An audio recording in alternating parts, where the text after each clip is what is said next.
Hello, and thanks for tuning in to this week's content.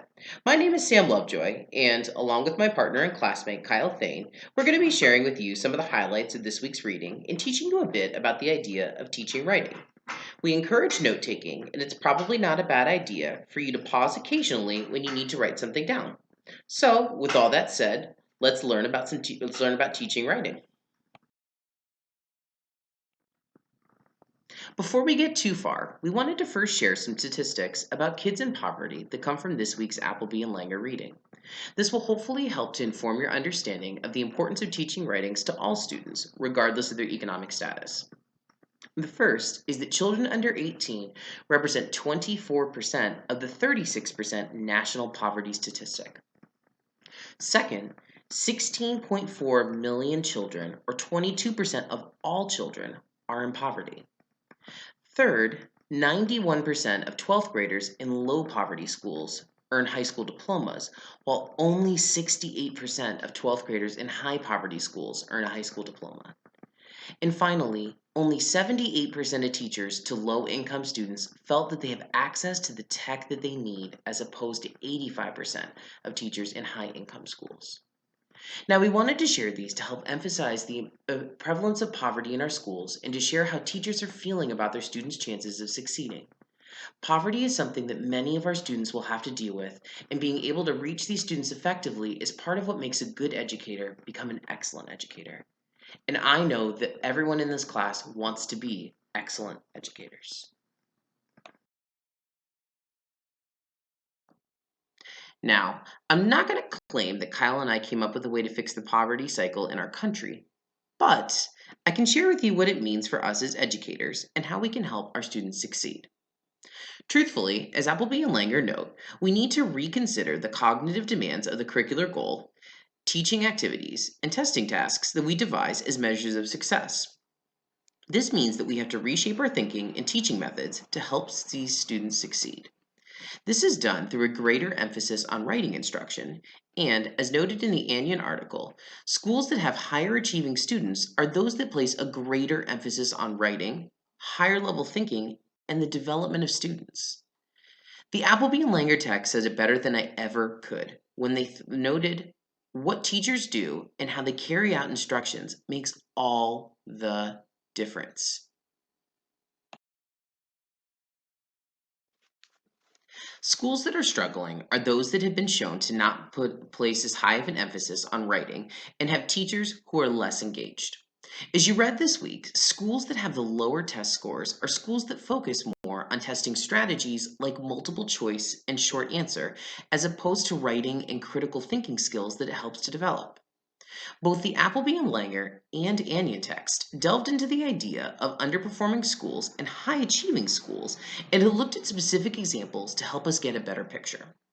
The teachers in these lower performing schools, while they do understand the importance of writing as a skill, they often spend little or no time on that skill set in the classroom.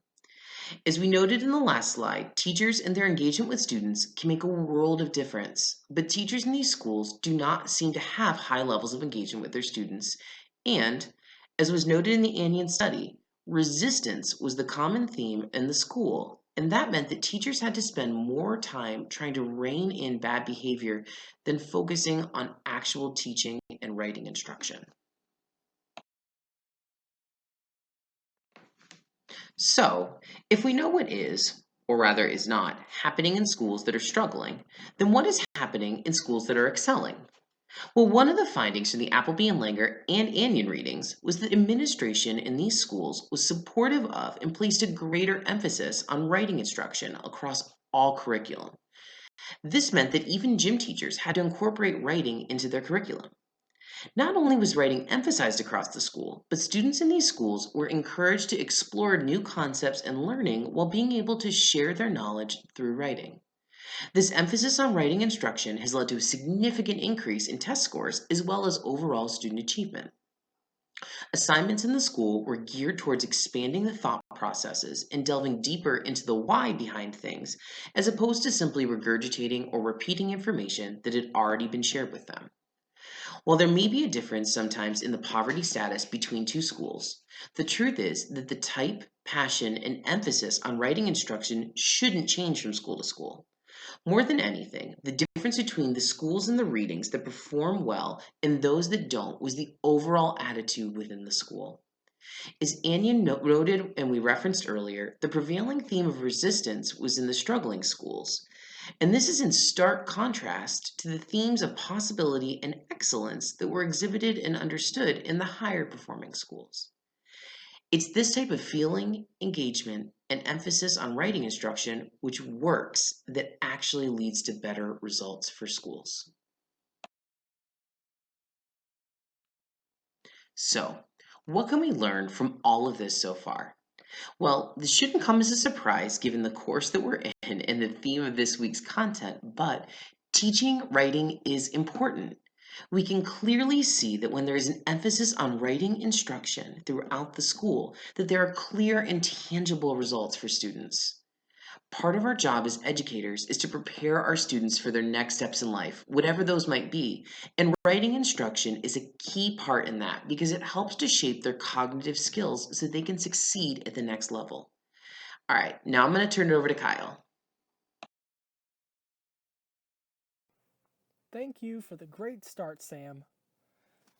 The main question that comes next has to be, what can we do better? As teachers, the burden is on us. Appleby and Langer remind us that we have to give our students clear rubrics with our writing assignments. Otherwise, how else are they supposed to understand our expectations? Additionally, we need to reach out to our school's administrations and demand that writing be a school-wide initiative. We cannot expect cross-content improvement if the expectation of writing ends at the English teacher's door. The types of and processes of writing also differ from subject to subject, which is why we need to teach students how to generate ideas and write in our content area. Finally, we need to instill students with the skills for deeper understanding from their materials. Now, while some of Appleby and Langer's ideas are specific to high poverty districts, these techniques will yield positive results in any classroom.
Next, we come to some content-specific successes in incorporating writing into the classroom.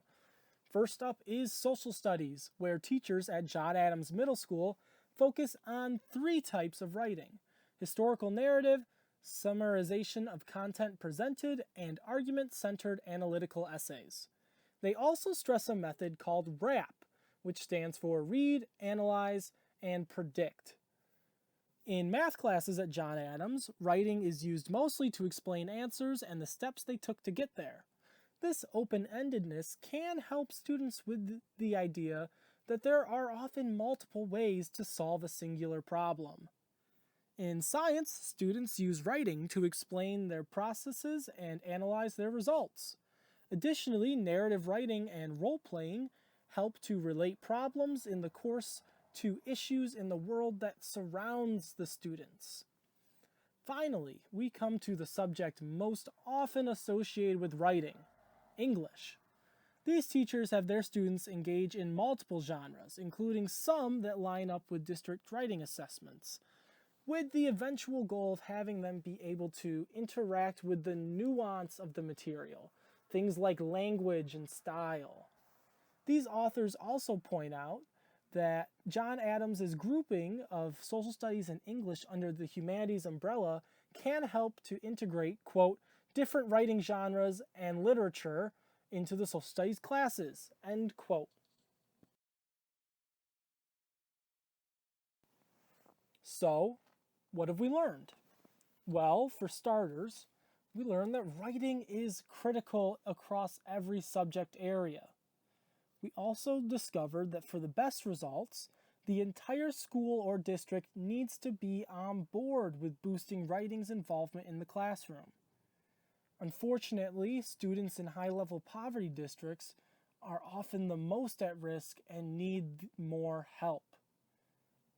Additionally, if we can place the emphasis on writing across the entire curriculum, student success should also increase. And finally, if we can show how much we care, maybe even through some writing, wink wink nudge nudge, students will respond positively.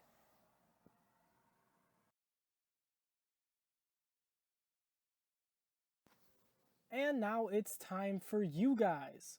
Sam and I hope that you will respond to the following question in your weekly responses. We want you all to think about ways in which your specific subject area can better utilize writing instruction. And we also ask that you please provide some specific examples of things you can do and assignments you can have to help emphasize writing instruction. Thank you for watching, folks, and have a great week.